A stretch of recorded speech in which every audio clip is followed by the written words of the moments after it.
네, 반갑습니다. 여러분들. 단타소장 전문가입니다. 자, 오늘 국내 시장 오전장이 좀 흔들림을 보이다가 점심 식사 이후에 조금 다소 안정적인 모습을 좀 그려나가고 있습니다. 자, 우리 셀트리온 형제들 어쨌든 사실 생각보다 어떤 퍼포먼스는 좀 나와주고 있지 않아서 많은 답답함이 계속해서 있으실 텐데, 어쨌든 다시 한번 우리가 좋은 흐름으로 방향은 좀 전환했다라고 보자라고 이야기를 드렸는데, 그럼에도 불구하고 시세가 전체적으로 굉장히 탄력 있게 나오지 못하고 있습니다. 자, 이렇게 시세가 제대로 나오지도 못했는데 벌써부터 우리가 한 가지의 리스크가 또 보이기 시작했습니다. 자, 하지만 이 부분은 누군가에게는 분명하게 기회가 될 수 있다는 거예요. 자, 그래서 어떤 내용이 과연 우리가 셀트리온 형제들의 리스크로 작용이 될 수 있는지 같이 한번 이야기하고 살펴보는 시간 갖도록 하겠습니다. 자, 영상 본격적인 시작에 앞서서 구독, 좋아요, 알림 설정부터 한 번씩 꼭 부탁드리겠습니다. 자, 이번 영상은 우리 알맹이만 말씀을 드리도록 하겠습니다. 그거를 다 말씀드리는데도 시간이 부족할 것 같으니까, 자, 딱 30초 이내로만 영업 한 말씀만 드리고 넘어가도록 하겠습니다. 자, 주말에도 굉장히 많은 분들이 VIP방에 입장을 하셨습니다. 아주 현명한 선택을 하신 거예요. 자, 왜 현명한 선택을 하셨는지 제가 다음에 지금 이야기 드릴 이 리스크에 대해서 브리핑을 쭉 드리면요, 우리 지금 최근에 신규로 들어오신 우리 회원님들도 다 이해를 하실 수가 있을 거예요. 자, 단타소장 VIP방 절대 비싼 금액이 아닙니다. 여러분들 굉장히 저렴한 금액으로 여러분들 모시고 있으니까요, 많은 참여 부탁드리고, 하반기 대비 핵심 종목들 지금 이제 더 저렴해질 겁니다. 그 이유가 뭔지를 제가 지금부터 말씀드릴 거예요. 아마 영상을 끝까지 시청하시면 당장에 단타소장 방에 가서 좋은 종목 내가 다 가져와야겠다, 이런 생각 분명히 하실 겁니다. 아시겠죠? 자, VIP 가입 문의 많이 주시고요, 영상 하단의 번호로 성함만 문자로 발송을 해주시면 됩니다. 자, 뭐 수익 인증이나 이런 거 별도로 하지 않을게요. 이미 단타소장 방에서는 수익이 잘 나고 있는 거는 여러분들 잘 알고 계시기 때문에 그런 내용은 일단은 하지 않도록 하겠습니다. 자, 바로 본론으로 들어가 볼게요. 셀트리온 형제들의 가장 큰 리스크, 하지만 이게 지금 셀트리온의, 솔직히 말씀드리면 셀트리온 형제들만의 단독적인 리스크는 아닙니다. 지금 같은 경우에는요, 시장이 전체적으로 주춤할 수 있을 거라는 우려감이 굉장히 커요. 그렇죠? 관련해서 이야기를 좀 드릴 텐데, 자, 우리 국내 시장 한번 살펴볼까요? 일단은 시장이 최근까지 어떤 움직임을 가지고 왔는지가 굉장히 중요합니다. 자, 오늘 3264포인트의 고점을 찍었는데 다소 한 2포인트 정도 부족한 수치로 신고가를 가지는 못했어요. 자, 어쨌든 거의 지금 시장이 신고가 부근에 와 있는데, 월, 화, 수 이 3일 동안, 오늘 월요일이잖아요, 녹화 기준으로. 자, 여기 시계를 켜드릴게요. 오늘 월요일 기준으로 했을 때는 그래도 화요일, 수요일까지, 길면 목요일까지도 국내 증시 그래도 지금 현재처럼 굉장히 좋은 흐름은 유지할 것으로 전망은 합니다.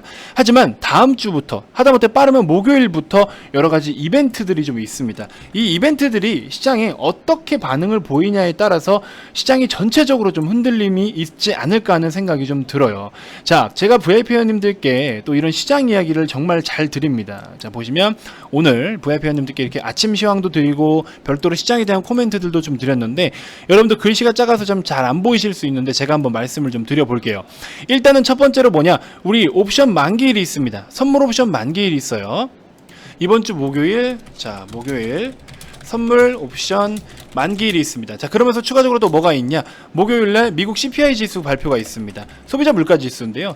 자, 이 소비자 물가 지수가 사실 그동안에 이제 우리 지난주 같은 경우는 고용 지표가 발표가 됐는데 굉장히 애매모호한 어떤 그런 수준의 고용 지표가 발표가 됐습니다. 어쨌든 제가 항상 늘 말씀드렸죠. 여러분들 시장을 볼 때, 그리고 경제와 경기 흐름을 볼 때 가장 중요하게 생각하는 딱 세 가지만 기억을 하셔라. 뭐였죠? 고용, 소비, 그쵸? 소비, 생산이었습니다. 이것만 보면 된다. 그러면 전체적으로 경기 흐름을 볼 수가 있고, 이런 세 가지의 항목이 전체적으로 좋지 못하다라고 하면은 결국에 금리를 낮춰서 주식시장을 다시 한번 상방으로 견인을 시켜서, 그렇죠? 금리를 낮춘다라는 것 자체가 여러 가지 통화 정책이나 그리고 다양하게 돈을 풀어대면서, 그렇죠? 계속해서 돈을 풀어가지고 시장을 끌어올리고, 소비가 살아나게 하니까 생산이 살겠죠. 그럼 생산이 살아나니까 기업들이 돈을 벌 수가 있게 되는 겁니다. 그렇죠? 그래서 가장 기본 뼈대가 되는 게 금리 인하였습니다.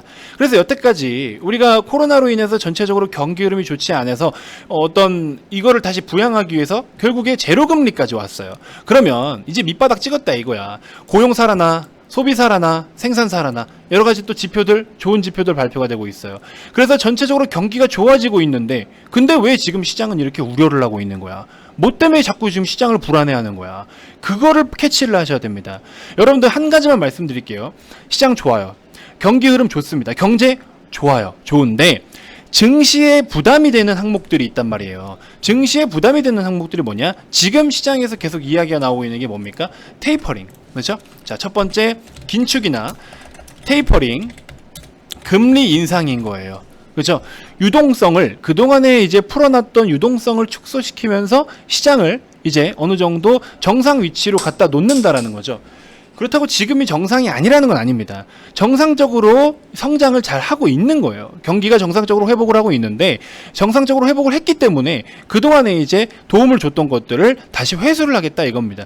이걸 회수하지 않으면 잘못된 인플레이션이 갈 수 있고 잘못된 이상한 성장의 어떤 경기 흐름을 보일 수가 있다. 그러니까 잘못된 인플레이션이 오고 이렇게 되면은 여러 가지로 또 데미지를 받을 수밖에 없는 그런 산업군들이나 어떤 주 타겟이 생긴다라는 거죠. 그래서 이런 것들이 지금 긴축하고 테이퍼링 금리 인상을 걱정하는 게 아니고 이 앞에 수식어가 하나 붙어요. 조기 긴축, 조기 테이퍼링, 조기 금리 인상. 그렇죠? 예상보다 빠르게 금리 인상이 올 수 있다. 예상보다 빠르게 통화량을 축소시킬 수 있다. 회수할 수 있다. 테이퍼링, 긴축. 이런 이야기가 붙는 겁니다. 그렇죠? 정확한 건 그거예요. 명확한 거는 우리가 지금 경기 흐름이 좋은 흐름으로 이어가고 있는 건 맞아요. 경기가 정상적으로 잘 성장을 하고 있는 건 맞습니다. 우리 최근에 연준에서도 계속 그랬죠. 인플레이션 이야기 한참 돌 때 연준에서 뭐라고 그랬어요? 이거 지금 잘못된 인플레이션 아니다. 인플레이션 그렇게 걱정할 필요 없다라고 이야기를 합니다. 왜 그런 이야기가 나올까요? 인플레이션이라는 거는 결국에 가격의 변동이고 가격의 변동이라는 거는 수요와 공급이 맞지 않았을 때 그런 격차로 인해서 가격의 변동이 생기는 거예요. 그렇죠? 보통 수요가 급증을 하거나 혹은 공급량이 급감하거나 이랬을 때 가격이 올라가게 돼요. 모든 가격. 주식도 마찬가지잖아요. 사고자 하는 사람이 많아지면은 그만큼 가격은 올라가게 돼 있잖아요.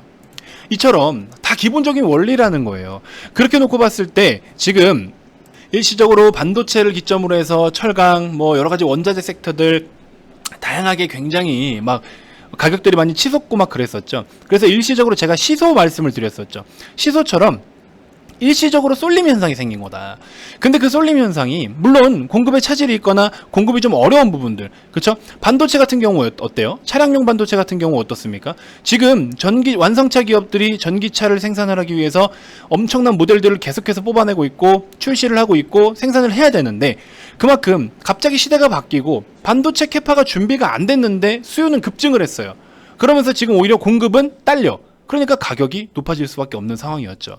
이런 기본적인 원리였는데 이런 수요가 물론 수요가 급증을 한 건 맞지만 예를 들어 차량으로 예를 들면 반도체가 부족한 건 맞는데 반도체를 구하기가 너무 힘드니까 오더를 더 많이 넣는 거예요. 여러분들 왜 그런 거 있잖아요. 청약을 받을 때도 내가 하나라도 더 받기 위해서는 더 많은 돈을 투자해서 청약을 받아야 되는 거잖아요. 그렇게 경쟁에 있어서 내 확률을 높이기 위해서는 더 많은 수요의 오더를 넣게 됩니다. 수요의 오더를. 그렇죠? 그런 상황이기 때문에 지금 전체적인 총 수요를 봤을 때 거품을 걷어내면 그러니까 과수요라는 거죠. 지금 현재 시장이 전체적으로 수요와 공급이 맞지 않는 이 상황이 다소 과수요다라는 거예요. 그렇기 때문에 이 과수요가 어느 정도의 공급량이 올라오면은 과수요도 급격하게 거품이 꺼질 것이다. 그러니까 지금 인플레이션은 걱정할 게 아니다. 이렇게 연준에서 이야기를 하고 있는 거예요. 아시겠죠? 여러분들 좀 이렇게 경제 공부를 아직 좀 미숙하거나 시장을 보는 게 좀 어렵거나 혹은 오셔가지고 지금 셀트리온 얘기 들으러 왔는데 그냥 차트 분석이나 좀 해주고 했으면 좋겠는데 시장 이야기만 하고 있고 굉장히 답답하다 생각하실 수가 있는데요. 자, 여기서부터 이제 포인트입니다. 잘 들으셔야 돼요, 여러분들. 이런 문제로 인해서 우리가 그동안에 지금 인플레이션이니 여러 가지 문제점들을 계속 제기를 하면서 시장에 좀 무서운 분위기를 가져가고 있어요. 자, 금리를 인상한다는 것 자체는 증시에는 사실 긍정이냐 부정이냐 따지면 부정인 건 맞아요. 테이퍼링, 그동안에 우리가 엄청난 통화량과 유동성으로 시장을 이렇게 끌어올렸는데 고용이 안정화되기 때문에 전체적으로 고용과 소비와 생산이 정상적인 궤도에 올라왔기 때문에 줬던 걸 뺏는다는 건데 사실 시장에서는 이제 욕심을 내는 거죠. 이거 줬던 거 뺐으면 아무래도 이제 찐으로 가야 되는 거니까. 그동안에 코스피 시장 한번 보시면 어때요? 작년 같은 경우에 어때요? 그런 엄청난 양적 완화와 통화량 이런 것들 때문에 다양한 정책들 때문에 미친 듯이 올라왔습니다. 그렇죠? 하지만 지금부터는 다르다라는 거죠. 정상 궤도에 진입을 하니까 이제는 증시의 그 자체적인 성장성과 성장력인 그 자체적인 힘으로 가야 되는 거예요. 증시의 그 본래 자체적인 힘, 기업들이 얼마만큼 이익을 벌어들이고 기업들이 얼마만큼 성장을 하느냐, 그 본래의 본질 자체로 이제 증시가 신고가를 가야 되는 겁니다. 그러면 지금 경기가 안 좋냐라고 하면은 말씀드렸잖아요. 좋아요. 이 모든 것들이 박자가 잘 맞아 떨어지고 좋은 흐름으로 올라왔기 때문에 이런 걸 시행을 하는 거예요. 그러니까 절대 지금 이런 걸로 인해서 시장이 조정을 받는다? 이건 오히려 옥석 가리기를 해가지고 좋은 종목들을 적극적으로 편입을 해야 될 기회라는 겁니다. 그래서 제가 말씀드린 게 시장이 전체적 이런 것들 때문에 시장이 전체적으로 빠질 수는 있어요. 심지어 지금 공매도도 거래가 가능한 타이밍이잖아요. 작년 같은 경우에는 공매도 거래가 안 됐기 때문에 이렇게 거침없이 올라왔지만 지금부터는 공매도 거래가 가능하잖아요. 5월 달부터. 그러니까 단기간에 상승이 나오면 차익을 얻을 수 있고 시세가 나오면 차익이 나오고 시세가 나오면 또 차익이 나온단 말이죠. 이런 식으로 조정이 나왔을 때, 그리고 특히나 이런 내용으로 조정이 나왔을 때는 증시가 전체적으로 조정을 받고 또 뭐 예를 들어 금리 인상은 사실 올해는 좀 힘들어 보이긴 하는데, 아무튼 이런 내용들로 시장이 자꾸만 우려감을 확산시킨다라고 했을 때는 여러분들 이거는 적극적인 기회인 겁니다. 그래서 제가 지난번 셀트리온 영상에서 주말에 올려드린 영상이긴 합니다만 여기서 제가 이렇게 뭐라 말씀을 드렸습니까? 여러 가지 좋은 정보들, 하반기 대비 우리 해볼 만한 종목들 여러 가지들을 제가 이렇게 또 준비를 해가지고 여러분들께 소개를 해드렸어요. 그죠? 하나투자증권 5,200원 부근에서도 가능하고 서린바이오 19,800원, 단기 관점에서는 이런 종목들 봐라. 오늘 서린바이오 익절했습니다. 그죠? 서린바이오 보시면은 자 오늘 어때요? 21,150원까지 올랐네요. 단타로 단기 관점이라 말씀을 드렸잖아요. 단타로 충분히 수익을 챙길 수 있었고 지금 또 하나투자증권 5,300원대 머물러 있죠. 좋은 흐름 보여주고 있습니다. 그죠? 전체적으로 괜찮은 모습 보여주고 있습니다. 이런 것들도 단기적인 관점이고 나머지 우리가 실적적인 부분, 그동안 유튜브에서 언급해드린 종목들 기준으로 하반기 대비 좋은 종목들 이런 것들 언급을 드렸죠. 그렇죠? 이런 것들까지 같이 살펴보시면 분명히 도움이 되실 겁니다. 자, 아무튼 그래서 좋은 종목들을 저렴하게 살 수 있는 너무나 좋은 기회가 오고 있다라는 건데, 일시적으로 또 이제 시장이 좀 주춤하고 흔들린다면 분명히 또 여러분들 차익 시세가 많이 나올 수도 있고, 특히나 공매도에 취약한 우리 셀트리온 형제들은 공매도가 또 이루어질 수도 있고, 이런 부분들이 다소 우려스럽긴 합니다. 아무튼 그런 거 좀 잘 여러분들이 캐치하셔서 이번 하락장이 어쨌든 뒷걸음질 치고 달아나야 되는, 도망가야 되는 시장은 아니라는 것만 인지해 주셨으면 좋겠습니다. 아시겠죠? 자, 아무튼 그동안에 단타수장이 소개해드리는 종목들, 추천주들을 꼭 여러분들 관심 종목에다가 차곡차곡 쌓아놓으라 말씀을 드렸어요. 하다못해 뭐 삼성 SDI라든지 그 다음에 추가적으로 필라홀딩스 이런 종목들도 지금 충분하고요. SCD 계속 올라옵니다. 벌써 우리 20%대 수익권인데 아직도 가져가고 있어요. 이런 것들, 그렇죠? 이런 것들을 여러분들이 관심 종목에 계속 넣어서 가져가시면 분명히 또 좋은 모습들을 쭉 지켜볼 수가 있을 겁니다. 자, 아무튼 이런 내용들 좀 참고해 보시면 좋을 것 같고요. 또 이벤트가 더 있어요. 지금 일단 이런 것뿐만이 아니라 다음 주에 FOMC 회의가 있는데, FOMC 회의를 우리가 기대를 해볼 수 있는 거는요, 시장이 밑바닥에 있을 때, 분위기가 좋지 않을 때 FOMC 회의에서 연준에서 좋은 내용을 발표를 해서 시장을 다시 상방으로 견인을 시켜버리는데, 지금처럼 시장이 잘 가고 경기 지표들 좋으면요, 오히려 약간의 억누르는 듯한 어떤 내용들이 발표가 될 수도 있습니다. 그러면 증시는 일시적으로 조금 조정이 나올 수 있겠죠. 그렇죠? 그러니까 그런 기회를 반드시 좀 잡자라는 겁니다. 자, 이번 영상 여러분들 뭐 사실 기존에도 소개를 해드렸던 종목인데요. 필라홀딩스를 한번 여러분들 관심 가져보시면 어떨까라는 생각이 듭니다. 요거 좀 단기적인 관점은 아니고 스윙 패턴으로 한번 보시면 좋을 것 같고, 중국 시장에서의 어떤 영업력이 굉장히 또 좋은 흐름을 보여주고 있고요. 그러면서 지속적인 고성장세가 좀 전망이 되고 있습니다. 브랜드 가치가 굉장히 지금 인지도가 높아지고 있고, 지난해 3분기부터 이 세계적인 골프 붐이 일어났잖아요. 그러면서 이 골프 관련된 의류들 쪽을 이쪽도 굉장히 또 호실적을 보여왔습니다. 그래서 필라홀딩스 지금 단가 보시면 뭐 55,800원 머물러 있는데, 지금 뭐 애매하다, 사기가 너무 어렵다, 56,000원 부분 1차 매수하시고요, 53,000원 2차 매수하셔가지고 그렇게 해서 가져가 보시는 전략도 좋을 것 같다, 이렇게 좀 말씀을 드려봅니다. 자, 다음 영상에서 또 인사드리도록 할게요. 여러분들 VIP방도 많은 관심 부탁드리고요. 자, 지금까지 단타수장 전문가였습니다. 고맙습니다.